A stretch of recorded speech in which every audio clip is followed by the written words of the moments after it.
السلام علیکم ورحمۃ اللہ وبرکاتہ۔ جناب کیا حال ہے؟ ٹھیک ہیں آپ؟ خیریت سے ہیں؟ اچھا، آج ہم گفتگو کریں گے حج کے بارے میں۔ حج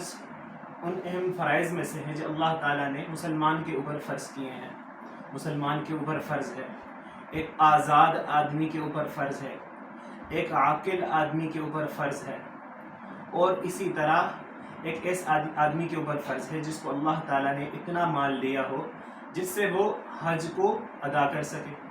یعنی کہ جس کے پاس اتنی مالیت ہو جس کے ذریعے سے وہ حج کے لیے بیت اللہ شریف جائے اور وہاں سے واپس لوٹ آئے، اور ساتھ ہی ساتھ اس نے اتنا نفقہ اپنے گھر والوں کے لیے چھوڑا ہو جس سے ان کی ضرورت اصلیہ پوری ہو سکے،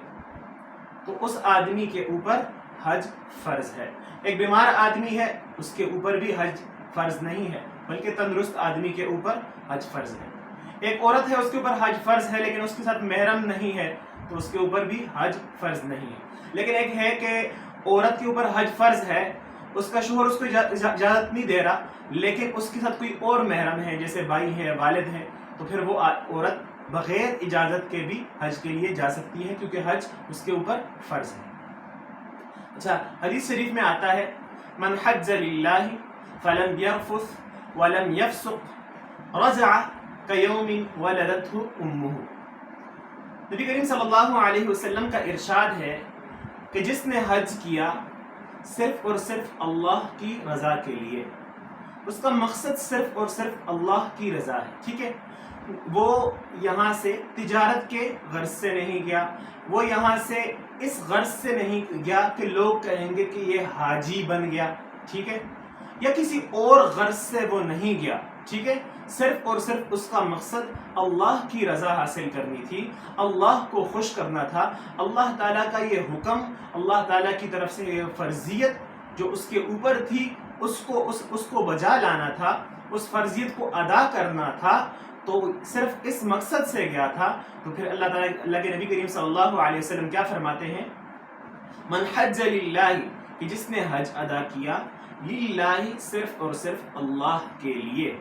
ایک بات آتی ہے درمیان میں کہ اگر ایک آدمی ہے وہ حج کے لیے جا رہا ہے اور اس کا مقصد حج بھی ہے اور ساتھ ہی ساتھ اس کا یہ بھی مقصد ہے کہ میں واپسی میں اپنے ساتھ تجارتی مال لاؤں گا، ٹھیک ہے، کوئی سامان لاؤں گا، تو اس کا ثواب نصف ہو جاتا ہے، آدھا ہو جاتا ہے بنسبت اس آدمی کے کہ جو آدمی حج کے لیے گیا ہے اور اس کا صرف مقصد صرف اور صرف اللہ کی رضا ہے، ٹھیک ہے۔ آگے ہے فلم یرفث، اس نے اپنی بیوی کے ساتھ ہم بستری نہ کی،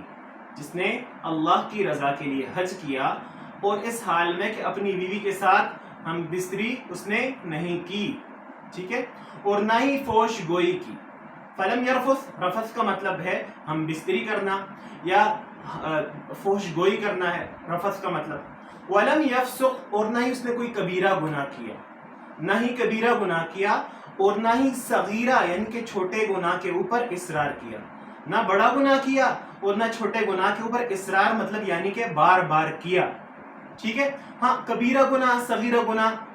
ظاہر ان کی حدود مقرر ہیں، کون سے صغیرہ گناہ ہے کون سے کبیرہ ہے، لیکن انسان کے ذہن میں یہ بات ہونی چاہیے کہ صغیرہ کبیرہ گناہ، چھوٹے گناہ بڑے گناہ، ان کو پیچھے رکھ کے انسان پہلے یہ سوچا کرے کہ میں جو گناہ کر رہا ہوں یہ قسم کی نافرمانی ہے، اور نافرمانی میں کس کی کر رہا ہوں؟ اتنے بڑے رب کی، جس نے پورے جہاں کو وجود بخشا ہے، اللہ تعالیٰ نے پوری انسانیت کو، کائنات کو بنایا ہے، اس کے بعد پھر میں اس کی نافرمانی کرتا ہوں، تو اگر وہ چھوٹا گناہ بھی ہے تو اتنے بڑے رب کی جب نافرمانی کر رہا ہوں تو وہ گناہ کتنا بڑا ہے،